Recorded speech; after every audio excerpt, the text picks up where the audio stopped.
So the Hunter and the Beast has just been out over a month, many monsters have been slain by the Amber Bow, and many men have been crushed under Nakai's mace. And I've been playing it a lot recently, trying things that work and trying things that don't work. In today's video, I'm going to be giving you my opinion on some of the units of the DLC that I feel fit perfectly, and others that I feel need a little help getting there.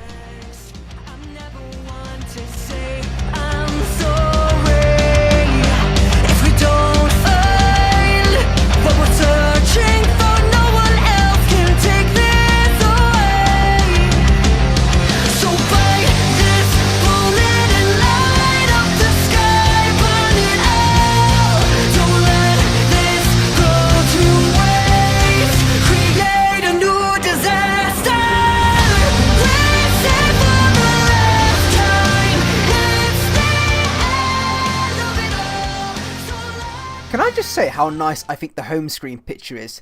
I mean, this really does not get enough recognition. I mean, the fact that you can switch to all the previous ones as well, unless that was already there, but I have not seen it before. But this back screen, I really like it with how like the trees have been chopped and then you've got the burning temples in the side. It really sets the scene for this DLC. Also, CA's map game has just been getting better with every DLC. I mean, Storm Demon in the Prophet and the Warlock was amazing, and now this map, the Amber Bow, with the burning buildings, showing that the Empire have expanded in Lustria and they're being attacked by the Lizardmen, it really makes me think about how amazing some of the maps in the Darklands are going to be looking in Game 3. Anyway, today we are talking about units, and now whilst I won't be talking about every single one in detail that came with this DLC, I will be giving some feedback and solutions. So the best way I feel to do this is to start with a unit that I feel is in a good place, and then move to one that I feel needs a little bit of love, and then back to a good one, and then so on and so forth. Now I will say that this is my opinion, so of course it could be wrong, it could be, you know, completely disagreed against, and that's absolutely fine. As I say, it is my opinion and just giving my feedback. So first, I would like to start with archers. These guys might not be as big and as shiny as some of the other units in the DLC, but they have filled a role and a purpose that I felt the Empire did not have before this DLC. First of all, they are cheap as chips, costing 150 less than their counterpart the crossbowmen, and you basically get the same unit with 40 less range. And these guys still pack the same power as normal crossbowmen, so against armies like Skaven, these guys exceed greatly. I mean, you can have two of these guys on either flank with some spearmen, and you basically have negated any rat ogres trying to flank you. They deal solid damage, and with spearmen backing them up, your opponent is basically forced to go elsewhere. And it's not just rat ogres these guys are really good against. Units like night runners in the skirmish game, they can trade very cost efficient with, and even if they do die, you've lost 350 gold, which is nothing. Other races like Vampire Coast, they can be really good cheap alternatives to dealing with zombies. I mean, if you take 4 of these guys, and they basically will clear most of the Vampire Coast frontline, even if they play defensively. And yet against, you know, even if you have lost, you know, your 4 crossbowmen archers in the front line, you've lost, what, just over 1,000 gold, while your other important units are going to be getting into a flank position. They really just do trade cost efficient and are just so cheap it's worth bringing. Moving on to their Regiment of Renowns, the Deathjacks. I love this unit. Possibly a huge underrated unit in this DLC. For starters, they have slightly better stats than the normal archers, but you get snipe, stalk, and vanguard deployment with these guys. Now yes, when compared to other units with the same abilities like Natububo sharpshooters and the Grey Shadow warriors, they don't compare, but it's their price that makes them so damn good. Both those other units cost at least over 1,000 gold to bring, which is a huge investment in multiplayer, and to make them cost efficient, they really have to get their money's worth, which is quite difficult to do. But the Deathjacks, for only 550, are just an absolute bargain. You can do so much with these guys. Keep them in your backlines undetected to deal with flying units that come your way to harass your artillery, or have them on your flanks to deal with some cav to ensure that you win the skirmish game. But these guys really do shine against factions that rely on artillery.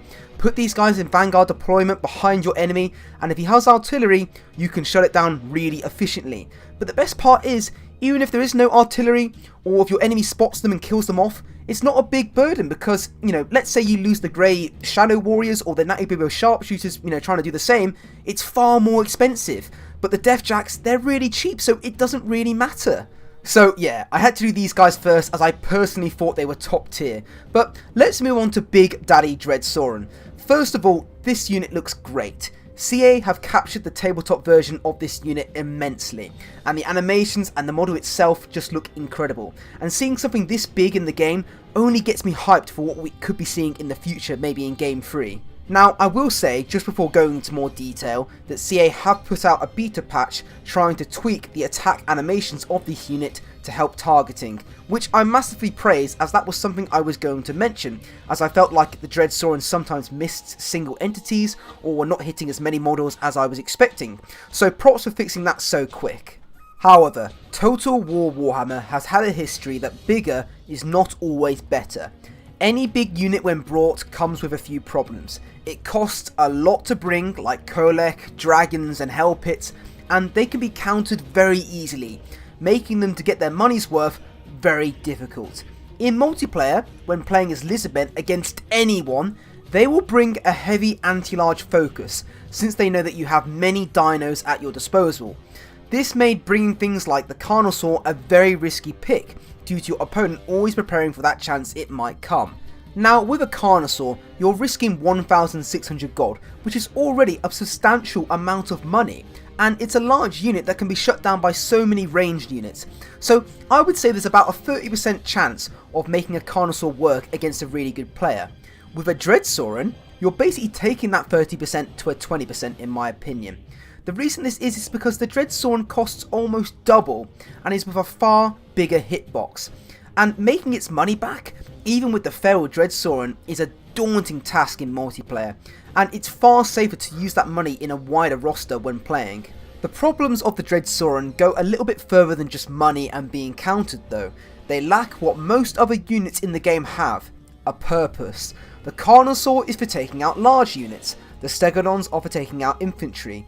The Dread Sauron falls into this space between. Now, don't get me wrong, this thing hits hard. Against single entities and lords, this thing can kill them in just a few hits, but that of course is still if you can catch those lords up and get into those positions. Currently, the Dread Sauron has little strategy surrounding it. The only one that I've personally been able to really succeed with is the Terror of Lustria with its Dread Aversion ability, with Nakai's Miasma of Despair, which is a terror route tactic giving -16 leadership, which really worked well against Bretonnia. However, that was it. I found that the Dread Sauron's best matchups are against races like Beastmen, Greenskins, which struggle with large units in general, and sometimes vampire counts. And now, if that's its purpose, to deal with those horde armies, then fine, it works. But against a good player, I still find that it's a high risk, low reward pick. However, it's unfair of me to critique this unit without offering some solutions. I feel there's a few ways that the Dread Saurons could become more viable units. The first is giving more variations between each of these Dread Saurons other than just Rampage, better stats, and Dread Aversion for the Shredder of Lustria. Give one Dread Sauron a ballista missile on its back, like the normal Stegodons. Already you've got a unit with some diversity, one that can sit back and fire at your enemy's artillery, trading cost efficient, getting some money's worth, and when attacked or runs out of ammunition can actually hold its ground just as tough. Of course, for the Dread Sauron's price, this is what I would expect. And it's not just that, you could give one a Vivification Crystal or an Engine of the Gods, giving a bit more strategy behind each Dread Sauron than the exact same playstyle than, just charging the front line before it takes too much damage.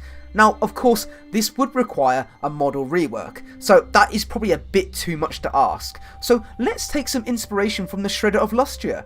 How about one that has Guardian and Missile Resistance with worse stats, making it more of a bodyguard unit, for protecting your squishy toad lords? Carrying on, how about a Feral Dread Sauron that has Vanguard Deployment and Stalk, which plays as a sort of distraction unit which might rampage into halberds, but still allows for some sneaky plays to get into the backline, or one that gives more Winds of Magic and does magic attacks to deal with ethereal units. The possibilities are endless, and I feel like it's just a little bit of a wasted opportunity for a unit that could have been so much more. I should just change this video to Dread Sauron Rant, but no, I really do love the unit. I mean, at least make it a mount, pretty please. But anyway, let's move on to another unit, the Sacred Croxagores.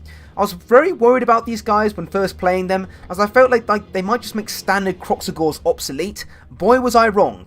These guys fit perfectly into the roster, and actually set a new level for how I feel some monstrous infantry should be playing like. Sacred Croxagores function very different to the standard Croxagores. The standard ones you want mixed in with your infantry, helping dealing with the frontline units like greatswords that will obviously beat your Saurus warriors. Sacred Croxagores have many different roles that don't conflict with the standard ones. I find using Sacred Cross Skulls as roadblocks with their high model count and mass to stop chariots and cav charges. They also function great against Alpha Strikes, stopping lords from getting away from trying to snipe your lord, and even if you don't have either of those situations, they can still go head to head with units like Blood Knights and the Royal Orthodox Griffites, and even if you take something like the Cohort of Hatul, sometimes they win those matchups. Carrying on, I'm going to finish with War Wagons. I know I've not done every unit, but if I do, it will make this video too long and it could carry on forever. So, normal War Wagons, I feel, are the best out of all three of them. They function like chariots, but you almost don't have to. Have them shooting if you want to, since they have decent range, armor piercing, 360 fire arc, and, can fire whilst moving. Or, play them like I do. Don't aim, just keep cycle charging them through the front line, let them shoot at random, and you seriously get some money's worth. They fit great into the early skirmish game, getting nice early damage on infantry, or even large units. So, moving on to the War Wagon Mortar and the Black Lion, I was trying to figure out what makes these ones feel more lackluster. Their damage is good, their cost is not too high, so what was their problem? Is that both of these have to be stationary. The War Wagon, the normal one, moves while shooting, so when units like Hounds, Scurvy Dogs, Wolf Riders get on them from Vanguard deployment, they can put up a fight, since in combat, the guys inside can shoot point blank. In the other two, if they get caught, you will most likely lose that unit unless you save it with something else. That's not to say that the Mortars and the Black Lion can't be good though. Against factions like Wood Elves, the War Wagon Mortars is great for moving fast to new locations and setting up against Way Watchers. The Black Lion I find is good against any unit with armor, which does decent damage. It's just, I feel against most factions, you're more likely going to either take their normal stationary counterpart, with spearmen protecting them from the flank, or picking a completely different unit, putting that money into something that's easier to micromanage and trade cost efficient like cavalry or cannons. Anyway, that has been my opinion on the DLC so far. The other units, heroes and lords I felt were at home and did not need recognition or tweaking. Do let me know what you think though. This is of course multiplayer I'm talking about, and maybe some of these units in campaign will be more naturally useful. But my next big video is going to be talking about the next DLC. But other than that, thank you very much for watching and hearing my opinion, and I'll see you next time. Bye.